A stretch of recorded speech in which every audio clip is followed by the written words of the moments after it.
Assalamualaikum warahmatullahi wabarakatuh.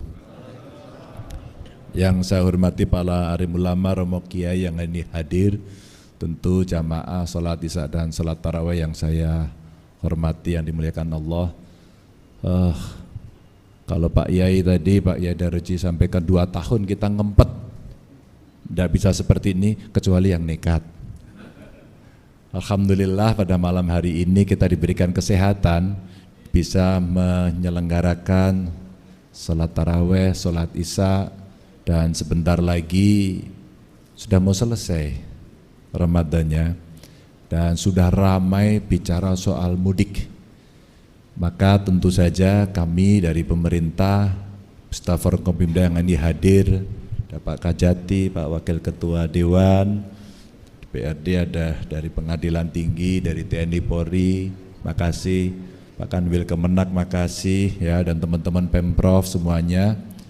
Kita nanti akan mendengarkan banyak hal pesan dari Ustadz Dasat Latif. Saya koreksi Pak Daroji, beliau tidak diundang jauh dari Makassar Pak, lebih jauh lagi. Dari Arab Saudi dia baru pulang, belum sampai Makassar Bapak Ibu, Masya Allah, mudah-mudahan mabrur gitu ya. Assalamualaikum warahmatullahi wabarakatuh. Alhamdulillahi rabbil alamin, wabihi nasta'inu ala umurid dunya waddin. Ashhadu an la ilaha illallah wa ashhadu anna muhammadan abduhu wa rasuluh. Allahumma salli ala sayyidina Muhammad wa ala alihi wa sahbihi ajma'in. Amma ba'd, faqad qala Allah subhanahu wa ta'ala fi kitabil karim, bismillahirrahmanirrahim, ya ayyuhalladzina amanu taqullaha haqqa tuqatih wa la tamutunna illa wa antum muslimun. Wahai orang-orang yang beriman, bertakwalah kalian kepada Allah dengan sebenar-benarnya takwa, dan janganlah kalian mati kecuali dalam keadaan beragama Islam.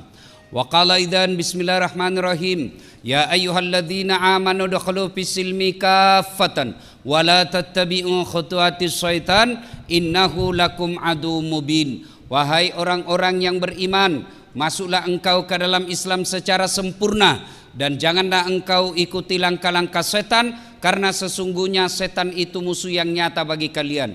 Musuh kalian bukan ulama, musuh kalian bukan polisi, musuh kalian bukan tentara, musuh kalian bukan aparat, musuh kalian bukan pejabat, musuh kalian adalah setan, di mana setan itu musuh yang nyata bagi kalian. Itu kata Allah. Dan ternyata di tempat ini baru saja kita tarawih, banyak juga setan yang berkeliaran di tengah-tengah kita. Setannya bukan pocong, tapi setannya berupa handphone. Orang sudah ceramah masih sibuk juga dia gitu. Itu setan itu mengalihkan perhatian. Bapak Ibu tahu enggak, saya baru tadi malam mendarat dini hari dari umroh. Hanya beberapa jam tidur, pergi lagi ke sini ke Semarang. Belum beberapa sampai di hotel, belum sejam, lanjut lagi pergi ceramah. Untuk apa? Menghargai undangan Gubernur Jawa Tengah. Begitu sangat saya menghormati acara ini, saya bilang sama istri saya, kamu harus tahan dulu untuk dapat pelukan dari suamimu. Kenapa? Menghormati undangan. Jadi tolong juga kasihan, hormati dan hargai perasaanku. Simpanlah dulu itu handphone selama saya ceramah. Boleh Bu? Ibu-ibu yang pegang handphone selama saya ceramah, saya doakan suaminya kawin lagi. Nah, baru dia simpan HP-nya. Wa qala idzan bismillahirrahmanirrahim, innallaha wa malaikatahu yusalluna 'alan nabi, ya ayyuhalladzina amanu sallu 'alaihi wa sallimu taslima. Sesungguhnya Allah dan para malaikatnya bersalawat kepada Rasulullah Muhammad sallallahu alaihi wasallam.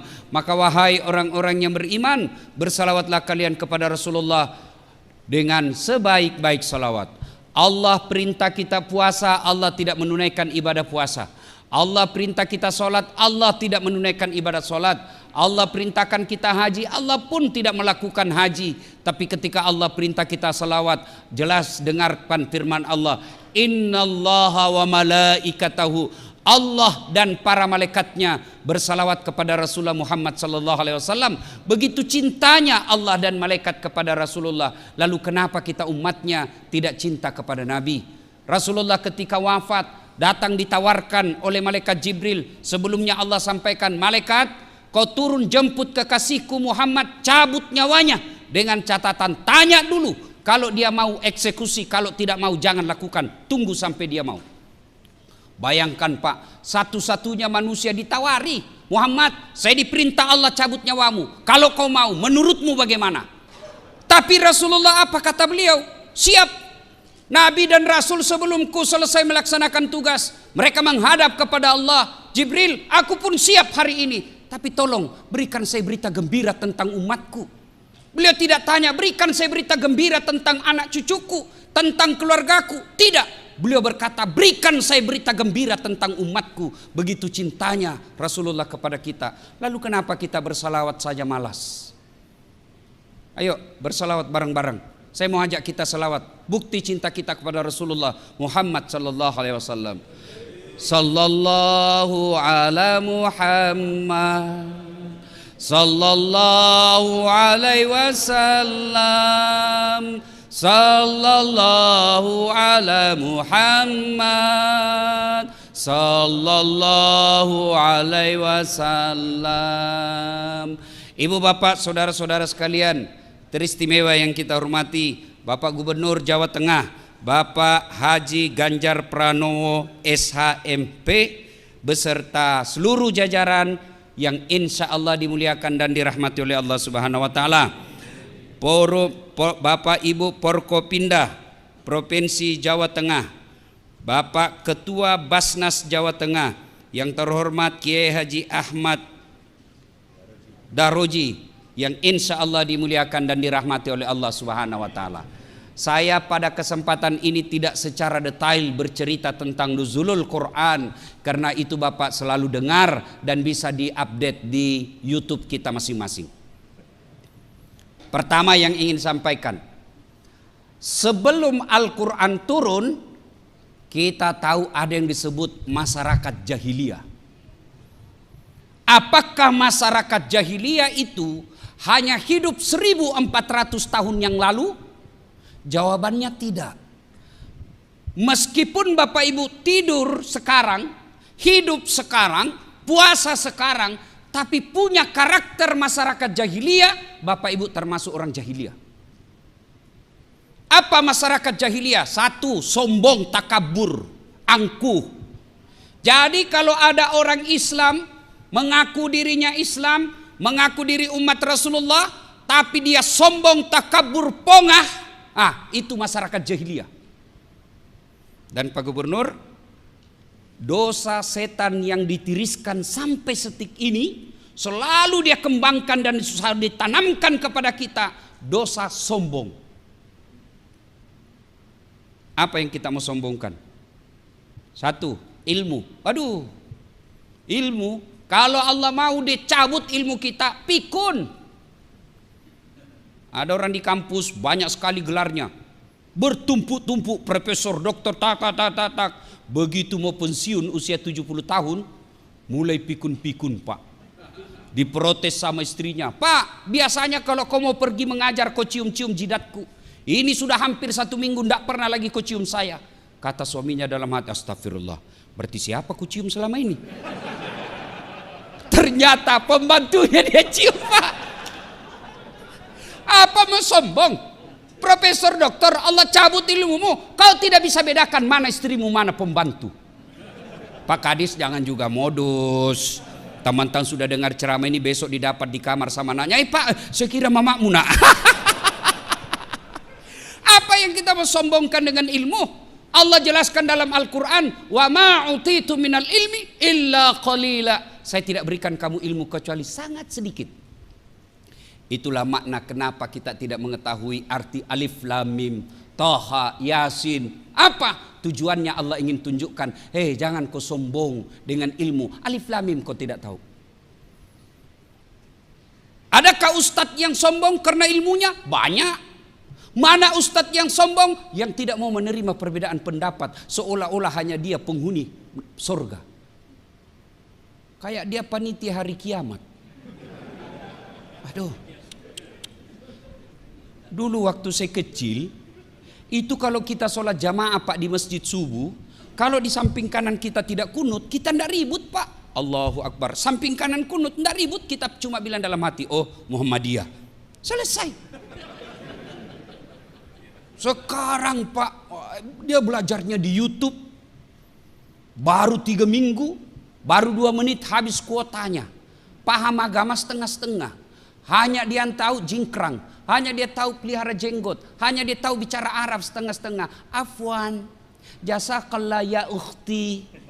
Kaifa haluk ya habibi. Kullu nafsin saikatil maut. Ya sudahlah. Jangan sombong karena ilmu. 2. Apa yang mau sombong? Jawatan. Gubernur mau sombong. Aduh. 10 tahun men. Selesai. Wabillahi taufiq wal hidayah. Gambang Garuda Pak Pranowo, Pak Ganjar, 10 tahun aja dipakai Pak. Begitu habis masa jabatan, Bapak masih mau pakai keliling Jawa Tengah, dibilangi gila Pak. Ayo, apa yang kita mau sombongkan? Kepala dinas kau mau sombong, pret. Kamu bisa jadi kepala dinas ke gubernur senang. Biar gubernur senang, kalau istri beliau tidak senang, tidak jalan kamu. Apa yang mau kita sombongkan? Jabatan, jangan sombong. Pak Kajati mau sombong, aduh men, pensiun.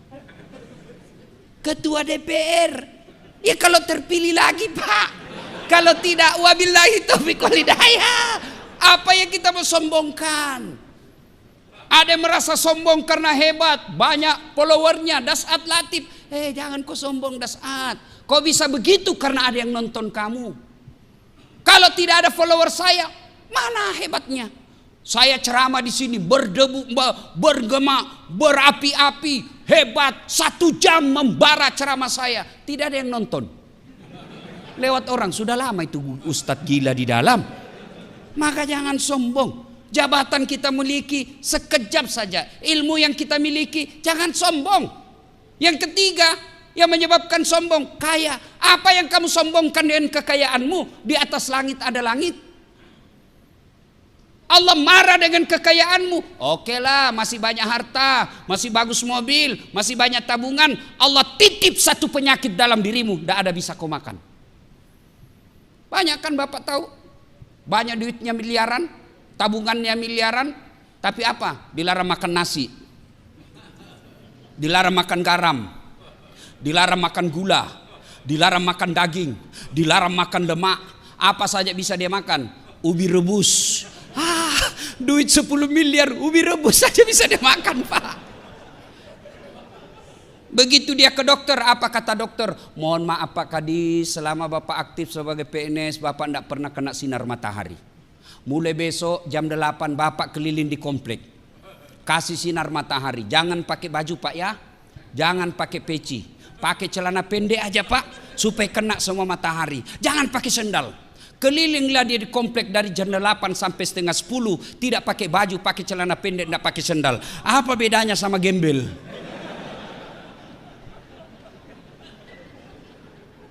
Ada 3 teman setan di dunia kata Allah.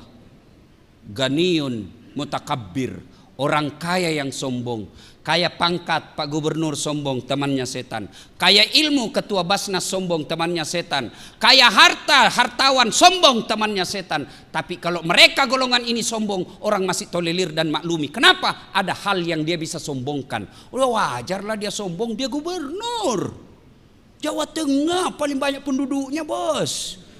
Oh kaya, wajar dia sombong, apa aja dia punya. Wajar dia kaya, profesor, doktor, tinggi ilmunya. Tapi temannya setan, meskipun itu dia masih dimaklumi.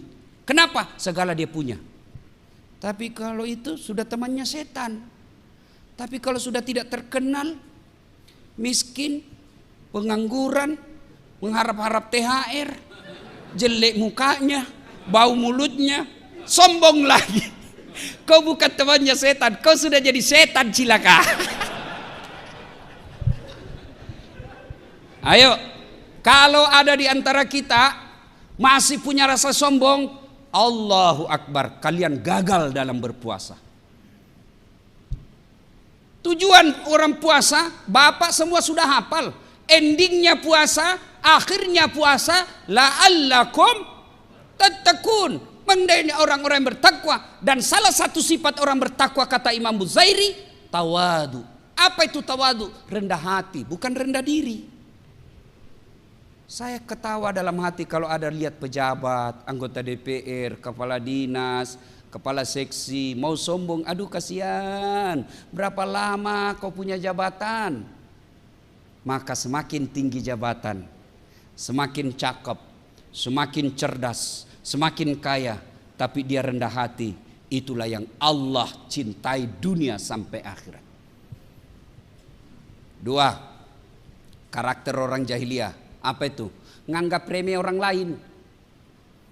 Selama Bapak suka nganggap remeh orang lain, itu karakter jahiliyah. Allah larang Bapak pakai mobil mewah, silahkan, itu rezekimu. Allah larang pakai emas berlian, silahkan, itu rezeki, tidak dilarang Allah pakai. Kalau perlu pakai berlian itu gigi. Kan ibu-ibu sekarang itu begitu kayanya, giginya aja dia kawat Pak. Dulu waktu kita kecil pagar yang dikawat Pak, sekarang gigi dia kawat-kawatnya Pak. Kalau masih mahasiswa saya masih senang lihat Pak, tapi kalau sudah istri kepala dinas sudah mau 50 tahun pakai kawat juga terlambat. Ini namanya STNK, sudah tua nakal kembali.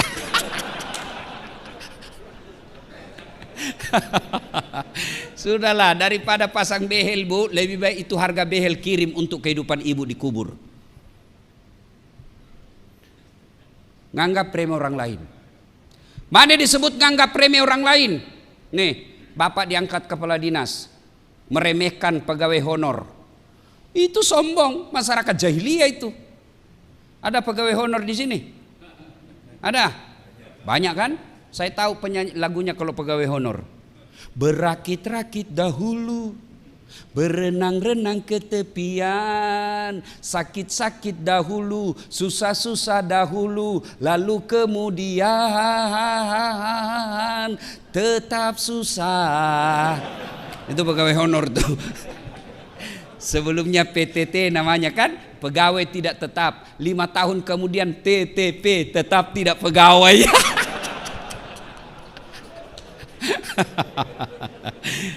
Ya. Nah, ketika masyarakat waktu itu di Mekah, jahiliyah namanya, sombong, nganggap remeh orang lain, takabur, congkak, itu kan Abu Jahal. Abu Lahab, Abu Jahal itu Pak, beliau itu cinta sama Nabi. Dari Rasulullah lahir sampai usia 40 tahun, masyarakat Mekah senang sama Rasul. Bahkan masyarakat Mekah memberi gelar Muhammad Al-Amin, yang terpercaya. Kenapa? Mereka begitu cinta kepada Rasulullah. Bahkan Rasulullah ketika usia 36 tahun pernah menjadi tokoh pemersatu orang Mekah pada waktu itu. Ketika apa? Ketika Hajar Aswad, Makkah, Ka'bah dipugar, Hajar Aswad dibuka, kemudian mau ditempel kembali ke tempat semula. Bani-bani, suku-suku yang ada di Mekah bertengkar. Berhari-hari tidak ada penyelesaian. Akhirnya mereka percayakan kepada Muhammad untuk menunjuk. Ya Muhammad, siapa di antara kami yang kau tunjuk? Nabi buka serbannya. Beliau ambil serbannya. Serban 4 suku, 4 sudut. Yang bertengkar 4 suku. Maka Nabi berkata, pegang suku sujudnya masing-masing serbanku. Lalu angkat ini, kita angkat bareng-bareng. Selesai masalah, menyelesaikan masalah tanpa masalah. Ibu tahu betul Pegadaian. Ini kalau mau ibu-ibu kalau dekat lebaran itu sepupu dengan Pegadaian. Sampai-sampai ibu-ibu bilang, Pak sudah mau lebaran ini ganti gorden. Oke sayang, gampang. Ganti spray gampang. Ganti kursi gampang. Ganti tempat tidur gampang. Sekalian saya ganti kau. Salatullah, salamullah ala toha rasulillah. Salatullah salamullah ala yasin habibillah. Jadi di Mekah waktu itu Pak, perempuan tidak ada nilainya. Apakah sekarang banyak begitu? Banyak sekarang. Kalau dulu zaman jahiliyah, lahir perempuan dikubur hidup-hidup. Itu zaman jahiliyah. Sekarang belum lahir dia kubur anaknya. Aborsi. Akibat perselingkuhan. Jahiliyah. Wanita tidak ada nilainya sama sekali. Dilahirkan hanya untuk melahirkan. Kerjaannya perempuan waktu itu dapur kasur sumur, sumur dapur kasur, kasur sumur dapur. Itu aja mutar-mutar. Bahkan perempuan pada saat itu boleh diperdagangkan dan boleh dijadikan taruhan judi. Berturi kita berjudi, kalah kau suka istriku, pakai 2 hari. Nasibnya perempuan zaman itu. Tidak ada nilainya sama sekali. Siapa orang terhormat zaman jahiliyah? Mereka sastrawan yang pandai membuat sastra, hebat membuat sastra. Kalau diakui pada saat itu di Mekah, ditempel hasil kerjanya di Ka'bah, menjadi tokoh. Siapa yang hebat lagi waktu itu? Yang jago berkelahi. Siapa yang tidak ada kalahkan? Mereka menjadi tokoh, termasuk Umar bin Khattab disegani karena tidak pernah terkalahkan dalam duel. Masyarakat jahiliyah. Nah, Nabi gelisah. Muhammad usia 40 tahun. Kenapa kasihan ini orang Mekah begini? Kenapa dia sembah batu? Kenapa tidak saling menghormati? Kenapa ada budak? Nabi gelisah. Inilah yang disebut kepekaan sosial. Nah, mudah-mudahan Pak Ganjar itu menunjukkan kepekaan sosial. Kenapa masyarakat Jawa Tengah begini? Kenapa begini? Kenapa begini? Ini namanya kegelisahan, kepedulian sosial. Kalau ada pemimpin tidak punya kepedulian, maka akan terjadi bencana yang disebut neraka dunia. Punya kepekaan sosial. Akhirnya Nabi apa? Melakukan perenungan. Perenungannya di mana? Bukan di Facebook. Perenungannya di mana? Beliau naik ke gunung. Namanya Jabal Nur. Di Jabal Nur itu ada gua yang kita kenal dengan Gua Hira. Beliau kemudian beruslah.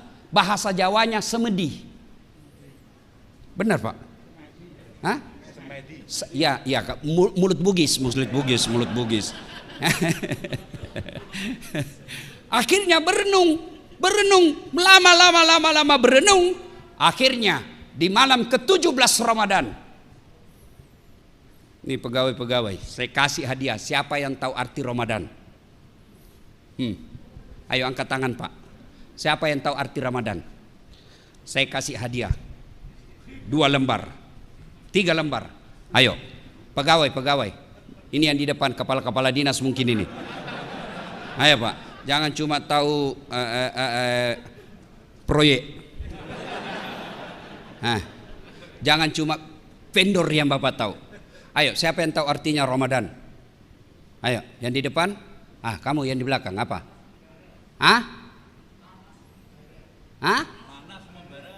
Sini. Di sini jawabnya. Ayo cepat sini. Ini pegawai negeri? Kepala dinas? Oke lah, mudah-mudahan jadi kepala dinas nanti. Oke, sini. Cepat sedikit. Monggo, permisi Pak Gubernur. Sebelum jawab ada passwordnya. Passwordnya siapa namanya bapaknya gubernur? Tidak ngerti Pak. Tidak tahu. Lain kali langsung jawab karena belum tentu juga di sini tahu. Itu namanya pemuda tidak pernah menyerah. Sekarang apa arti Ramadan? Panas membara. Bulan keberapa dalam kalender Hijriah? Ya wes iki. Nggih. Ya. Ramadan artinya terik yang mendidih. Panas membara. Bulan keberapa dalam kalender Hijriah? Bulan ke-9. Itu Bapak harus tahu deh. Kalau kita Januari, Februari dihafal biar tutup baru bangun. Bulan 9, bulan apa namanya? Itu hafal Pak. Sebagai kecintaan kita kepada dakwah Islam. Nah sudah. 17 Ramadan, Jibril datang dalam bentuk pemuda. Dan peluk Nabi. Ya Muhammad, ikra, baca. Kata Nabi, saya tidak tahu membaca bro. Ikra, baca. Saya tidak tahu membaca. Dipeluk lagi sampai sesak napas. Ikra, baca. Lalu Nabi mengikuti. Ikra, bismi rabbikal ladzi khalaq. Sampai ayat ke Poin yang ketiga, nuzulul Quran kita kali ini. Ayat pertama Allah turunkan tentang perintah membaca. Artinya apa? Di kantor gubernur ini kalau mau maju SDM-nya baca. Belajar, jangan cari muka. Jangan jadi tim sukses penjilat. Sekarang banyak orang kalau mau jadi kepala dinas jadi penjilat. Ngi pak, ngi, nggak laku itu bos.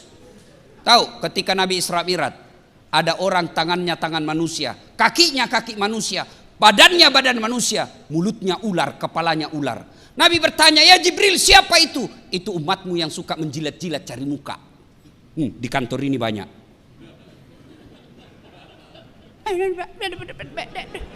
Santai saja bos, kayak tidak punya sudah harga diri. Berdirilah dengan kepala tegak. Katakan yang hak adalah hak, katakan yang batil adalah batil. Meskipun dia di depan kita gubernur, sampaikan bahwa Pak, Bapak keliru. Apapun ini Pak, saya cinta sama Bapak, saya harus sampaikan daripada Bapak masuk penjara. Lebih baik saya dipecat dari Bapak daripada Bapak masuk penjara. Saya cinta Bapak karena Allah. I love you full. Pak Gubernur bilang, ini yang saya cari. Daripada bosnya masuk penjara. Ada juga itu pura-pura baik di depan kita Pak. Tujuannya apa? Supaya dia ditangkap, dia yang jadi kepala dinas. Ini jeleknya ini dalam dunia birokrasi. Ketua DPR dibawanya berdoa mudah-mudahan ganti, mudah-mudahan supaya dia diganti Pak. Pergantian antar waktu. Nah, Bapak Ibu saudara-saudara sekalian, belajar. Bapak mau diangkat derajatnya, pegang ini. Allah janjikan dalam Al-Quran, yarfa'illahu alladhina amanu minkum walladzina utul ilma darajat. Allah angkat derajatnya. Orang yang beriman, berilmu pengetahuan.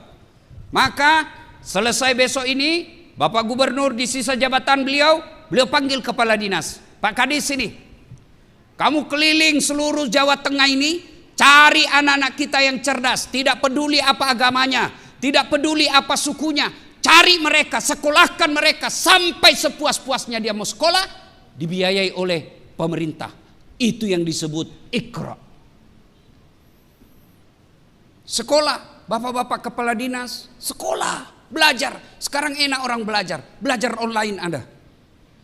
Apa, mentang-mentang dekat sama Pak Gubernur, baru 5 tahun jadi pegawai sudah dipromosi. Saya ini sudah 9 tahun tidak pernah promosi. Ya betul Bapak 9 tahun, dia 4 tahun cepat dipromosi. Kenapa?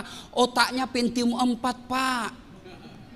Cepat loading, gambarnya jelas, pulsanya kuat. Bapak 9 tahun prosesor Pentium 1. Gambar kabur, lambat loading.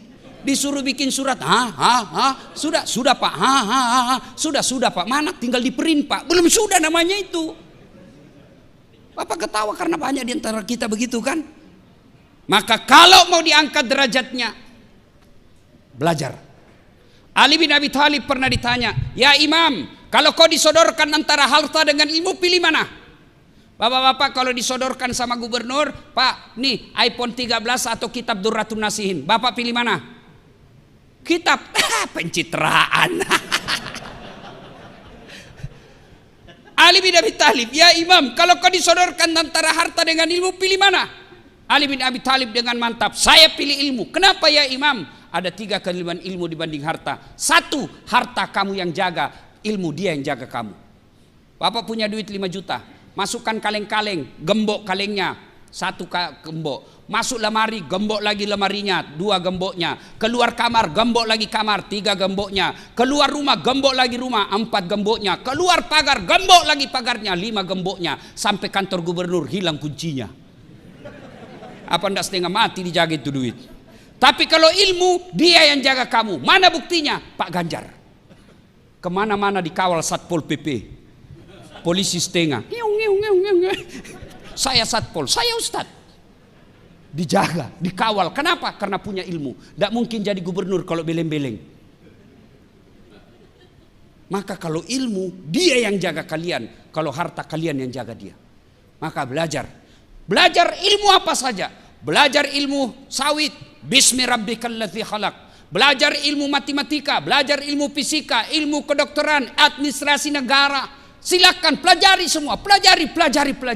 Dengan catatan Bismi rabbikal ladzi khalaq. Mengagungkan nama Tuhan.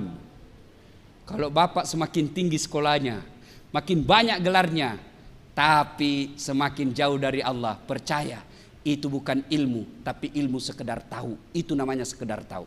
Ilmu adalah orang yang mendekatkan dirinya kepada Allah Subhanahu wa taala. Itulah ilmu yang berkah. Selesai. Yang ketiga, belajar. Kemudian setelah Rasulullah menggigil, setelah dipeluk oleh Jibril, kembali Nabi ke rumahnya. Sampaikan kepada Khadijah, wahai istriku, saya menggigil kedinginan, selimuti saya. Kira-kira kalau Pak Kadis 3 hari 3 malam keluar rumah, tidak ada kabar, ditelepon mati handphonenya, pulang-pulang kedinginan, lalu katakan ke istri, Bu, selimuti saya, Bu, saya kedinginan. Kira-kira apa singkatnya, Bu? Bapak diselimuti. Enggak, Pak, interogasi. Dari mana kau pulang-pulang kedinginan? Marah itu HPmu. Memang ini laki-laki kurang ngajar ini. Tapi Khadijah tidak.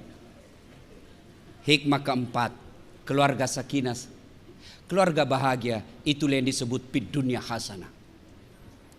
Bapak selalu berdoa, fid dunya hasanah. Mana sih itu dunia hasanah, kebahagiaan di dunia, keselamatan di dunia, mana kebahagiaan di dunia? Satu di antaranya punya istri yang baik. Rasulullah salah satu sebab penopang dakwah beliau punya Khadijah yang sangat dicintai. Ketika Rasulullah sallallahu alaihi wasallam ditinggal Khadijah, beliau sedih. Maka kita dalam sejarah Islam kita kenal dengan istilah tahun duka cita. Nabi menyebutnya tahun duka cita. Kenapa? Karena ditinggal istri beliau. Sampai Rasulullah bersabda, barang siapa seorang wanita, seorang istri ditinggal, meninggal, lalu dia berkata suaminya, aduh, baik betul istri saya. Ya Allah, kenapa terlebih dahulu engkau mencabut nyawanya? Meskipun dia gendut, tapi aku sayang dia, ya Allah. Kenapa bukan istrinya tetanggaku yang suka selingkuh? Aku sayang istriku, ya Allah. Dunia akhirat aku mencintainya. Tanda-tanda ibu penghuni surga. Tapi kalau sebaliknya, begitu ibu meninggal, suami masuk kamar berteriak, merdeka!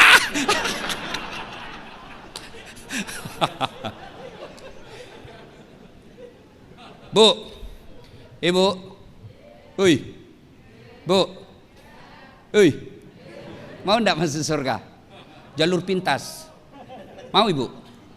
Kata Nabi, 1, aqimis shalah, dirikan sholat. 2, puasa Ramadan. 3, jaga harga dirimu. 4, patuhi perintah suamimu. Kata Nabi, tadkhulul jannati bisalam. Ibu, kau masuk surga dengan segala kehormatan. Pintu mana saja kau mau. 4 aja syaratnya. Lebih susah jadi caleg. Benar. 4 aja syaratnya, Bu. Nabi sudah katakan, kau masuk surga deh dari pintu mana kau suka. Tapi sayang 1000 sayang, setan berhasil menggoda ibu-ibu. Akhirnya apa? Dia rajin sholat, dia rajin puasa, rajin tadarus. Satu dosa yang besar di sisinya, dia tidak tahu menghormati suaminya.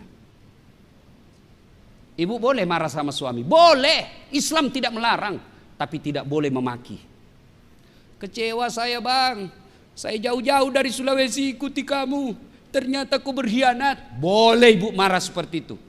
Tapi kapan ibu memaki, bodoh memang kamu, laki-laki apa ini, S2 tapi goblok. Bapak pernah digoblok-goblok sama istri?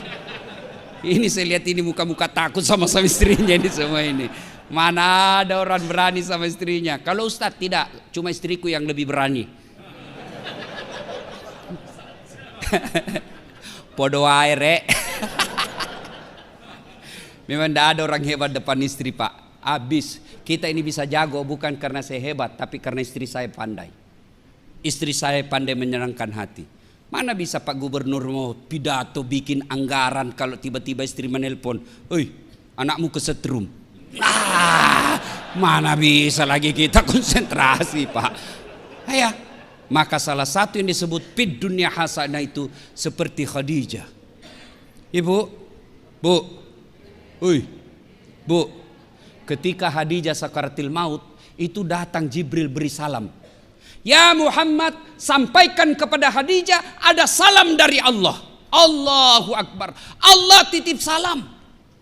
Malaikat Jibril sampaikan, ya Muhammad, sampaikan kepada Khadijah ada salam dari Allah. Dan sampaikan kepada Khadijah, Allah telah menyiapkan sorga.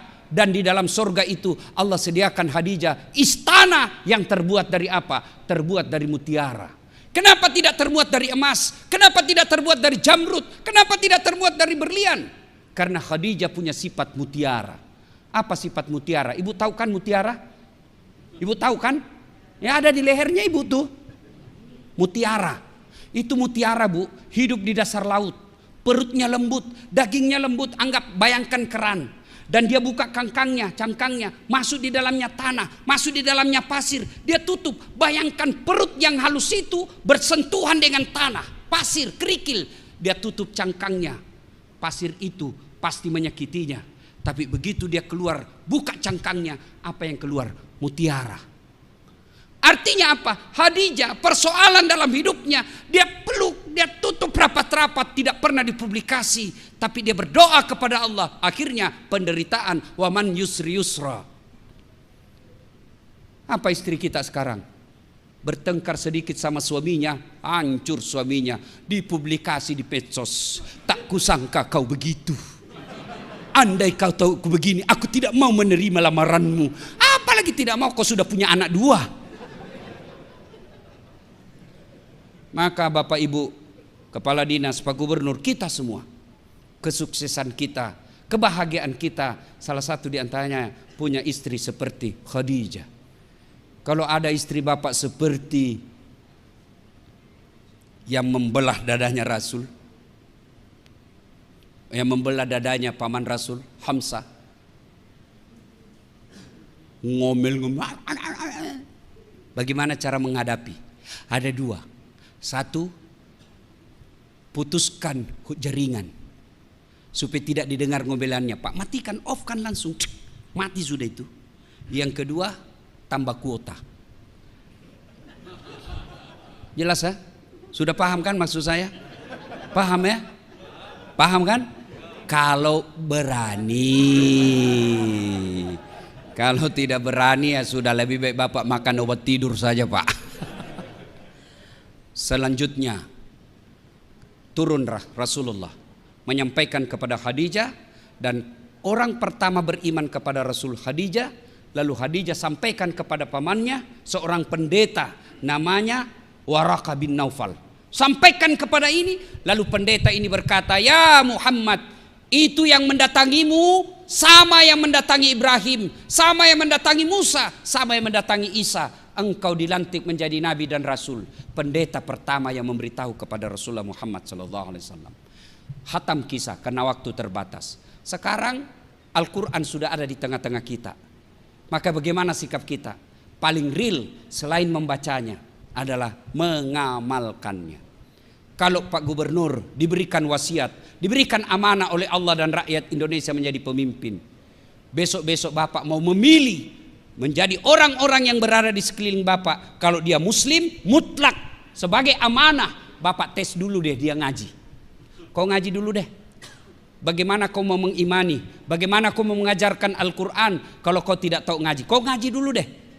Meskipun kau cerdas tapi tidak tahu ngaji, saya khawatir engkau tidak bisa mengamalkan nilai-nilai Al-Quran. Lebih banyak, masih banyak orang Islam yang bisa mengamalkan dan cerdas seperti kamu, tapi dia bisa baca Quran. Mulai mendidik otaknya kepala dinas. Kalau Pak Gubernur mau mengangkat kepala dinas, syaratnya harus lancar ngaji.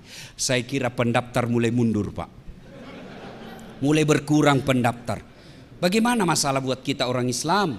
Bagaimana kita mau menjadi pemimpin yang mengamalkan Quran kalau kita sendiri tidak tahu ngaji Quran?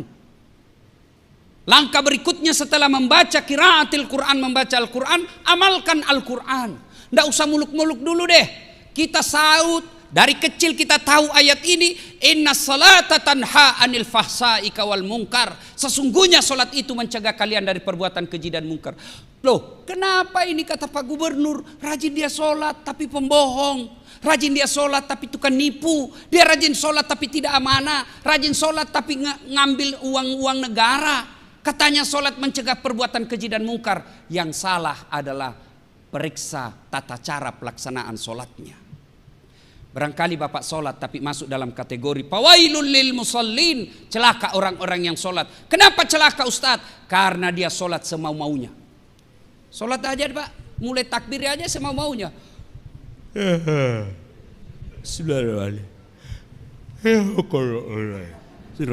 Malik yaumid. Iya kena. Ada kan begitu Pak? Ada. Ya kita masing-masing lah itu. Allahu Akbar, tiba-tiba bunyi handphone. Aduh, ada di meja handphone bunyi. Pas ada pula istri. Aduh, mati sudah didapat sudah. Kira-kira Bapak bisa khusyuk?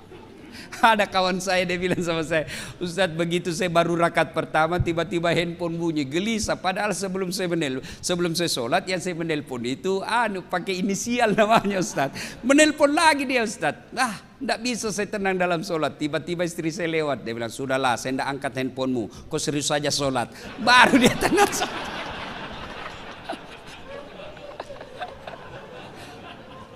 Kan banyak yang begitu. Gimana bagus bisa mencegah sholat kita, bisa mencegah kekuatan keji dan mungkar kalau sholat kita main-main. Sholat kita tidak bisa konsentrasi dengan baik. Sudah tahayat atau belum nih? Sudah tahayat atau belum? Sudah 3 atau 2? Maka agar menghindari itu, sholat berjamaah. Sholat jamaah. Kalau orang sholat jamaah Pak, lipat 27 kali. Mudah-mudahan yang hadir di tempat ini, selesai ini, mari tunaikan sholat jamaah. Tidak mesti di masjid. Bapak di ruangan mau sholat, daripada cuma dapat 1, ajak teman. Ayo dek, temani saya sholat duhur, dapat 27 kali lipat. Sholat jamaah tidak harus di masjid. Apalagi kita sebagai ASN, kalau pergi ke masjid lagi jauh dari kantor, ngambil waktu sementara pekerjaan numpuk. Maka Bapak sholat aja di samping meja, sholat berjamaah. Dibilangi kita soalim, tidak apa-apa. Dia dapat dosanya, Bapak dapat pahalanya. Alhamdulillah saya lihat ini Pak, rajin-rajin semua sholat jamaah. Mana-mana masjid Jawa Tengah Pak, full masjid Pak. Terutama kalau subuh, ramai Pak.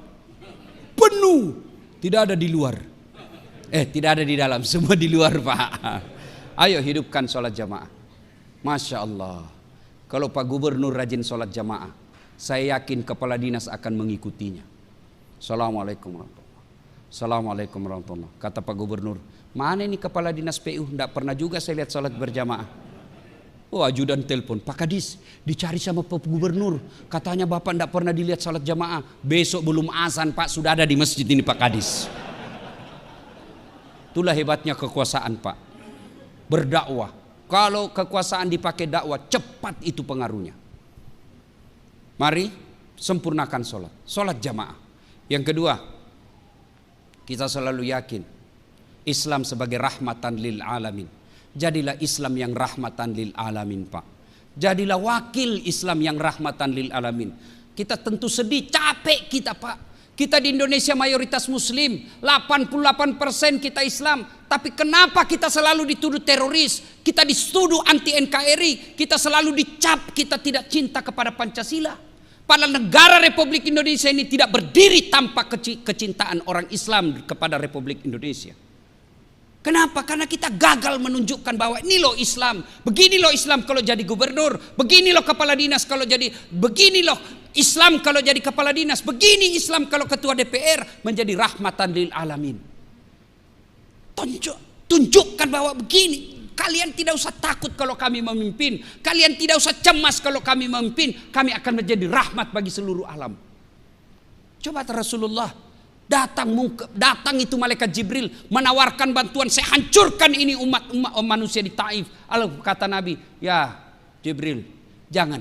Kalau bukan mereka beriman kepadaku, anak cucunya nanti yang beriman kepadaku. Dan terbukti Taif sekarang 100% muslim dan akhlaknya sangat santun. Kenapa? Karena doa dari Rasulullah Muhammad sallallahu alaihi wasallam. Ibu bapak saudara-saudara sekalian, pada akhirnya tanamkan keyakinan dalam hati. Siapa yang memegang dan berinteraksi dalam Al-Quran, pasti Allah muliakan hidupnya.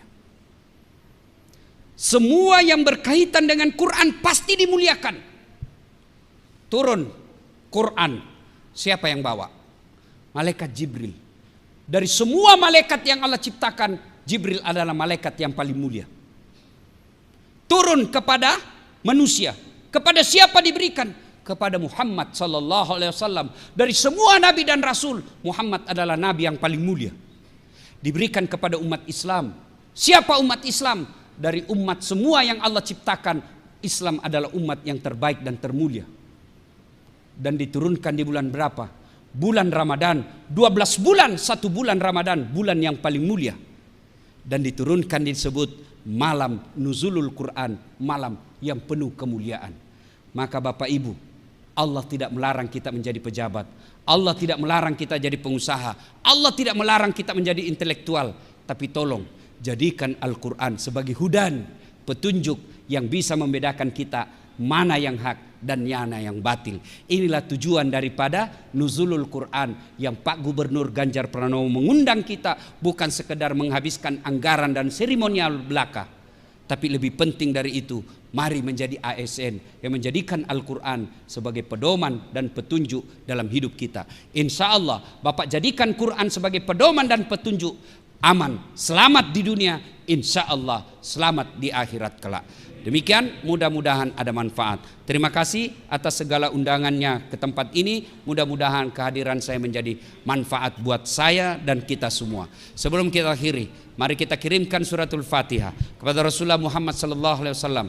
Kita ikhlaskan khasiat dan keutamannya kepada teman-teman kita ASN yang terlebih dahulu menghadap kepada Allah Subhanahu wa taala. Ila hadratin Nabi Mustafa Muhammad SAW, summa hususil ruhil. Silahkan bayangkan nama yang Bapak Saudara kenal, ASN yang telah wafat mendahului kita. Sebutkan namanya. Al-Fatihah.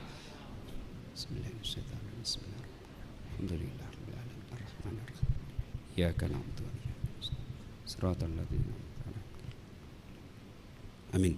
A'udzu billahi minasyaitonir rajim. Bismillahirrahmanirrahim. Allahumma shalli ala sayidina Muhammad wa ala ali sayidina Muhammad. Allahumma ghafir lil mu'minina wal mu'minat wal muslimina wal muslimat al akhya'i minhum wal amwat innaka sami'un qaribun mujibud da'wat wa kadiyal hajat. Allahumma ghafir lana wa liwalidayna warhamhuma kama rabbayana shaghira. Rabbana la tuzigh qulubana ba'da idh hadaytana wa hab lana min ladunka rahmah innaka antal wahhab. Rabbana atina fid dunya hasanah wa fil akhirati hasanah wa qina adzabannar. Subhana rabbika rabbil izzati amma yasifun wa salamun alal mursalin walhamdulillahi rabbil alamin. Izin ada yang terlupa Pak, satu kali sedikit lagi, minta 3 menit. Bapak Ibu, ini isinya air putih. Bapak Ibu, ini isinya air putih. Kalau air putih halal atau haram? Halal, jernih, bersih. Inilah pekerjaan Bapak menjadi ASN. Gaji Bapak anggota DPR, Forkopimda, inilah gaji Bapak. Halal. Tapi ketika Bapak tidak mengeluarkan zakat, Bapak tidak keluarkan zakat hartanya, zakat penghasilannya, maka ibaratnya saya celupkan tangan saya di kloset. Mohon maaf, beribu maaf, bukan bermaksud jorok. Saya masukkan air tangan saya, jari saya di kloset, lalu saya angkat, saya ambil 1 tetes dari kloset itu, tidak ada kuningnya Pak, yang airnya aja tuh. Sudah dibuang kuningnya. Sudah tinggal itu air, tapi masih putih Pak. Saya ambil 1 tetes, lalu saya titiskan di sini, 1 tetes saja. Kira-kira masih Bapak mau minum yang tadinya air jernih? Ada yang mau minum? Itulah harta Bapak yang Bapak cari secara halal, tapi karena tidak dikeluarkan zakatnya setiap tahun, maka Bapak minum air comberan. Itu harta yang tidak dikeluarkan zakatnya. Dan demi Allah, tanya Pak Kiai, adakah orang yang bangkrut gara-gara rutin membayar zakat? Pak, kalau Bapak tidak mengeluarkan zakat, pada zaman Nabi itu diperintahkan. Apalagi zamannya Abu Bakar Siddiq, dibentuk Densus namanya kalau sekarang, penagih zakat. Kalau Bapak tidak mau bayar zakat, Abu Bakar Siddiq perintahkan perangi mereka yang tidak mau membayar zakat. Jadi selesai ini bayar zakat Bapak. Bagaimana cara bayarnya? Dan hebatnya sekarang undang-undang perpajakan kita, Bapak bayar zakat kalau bayarnya di Basnas, bayarnya di lembaga zakat yang resmi, zakat yang Bapak keluarkan itu menjadi pengurang dari pajak tahunan Bapak. Jadi kalau Bapak bayar zakat misalnya 10 juta, Bapak bayar pajaknya 20 juta, maka yang 20 juta itu dikurangkan dari 10 juta yang Bapak bayarkan zakat. Itu dijelaskan dalam konstitusi kita. Maka bayar zakat. Kemana Ustadz? Kita khawatir nanti tidak tepat sasaran. Bayarnya tidak usah khawatir, ke Basnas saja. Dan Bapak kalau bayar zakat, itulah yang tolak bala. Kalau misalnya Bapak sudah di dalam daftarnya Pak Gubernur mau dimutasi, tiba-tiba Bapak bayar zakat dan sedekah, ternyata namanya Bapak tidak dilihat sama Pak Gubernur, tidak masuk daftar. Itulah yang disebut tolak bala. Allah Maha Kuasa. Maka bayar zakat sedekahnya Bapak, insya Allah berkah. Demikian, assalamualaikum warahmatullahi wabarakatuh. Baik hadirin yang kami hormati, dengan demikian maka rangkaian acara pada malam hari ini telah selesai. Akhir kata kami menghaturkan terima kasih atas kehadiran dan perhatian Bapak Ibu sekalian. Wabillahi taufiq wal hidayah. Wassalamualaikum warahmatullahi wabarakatuh.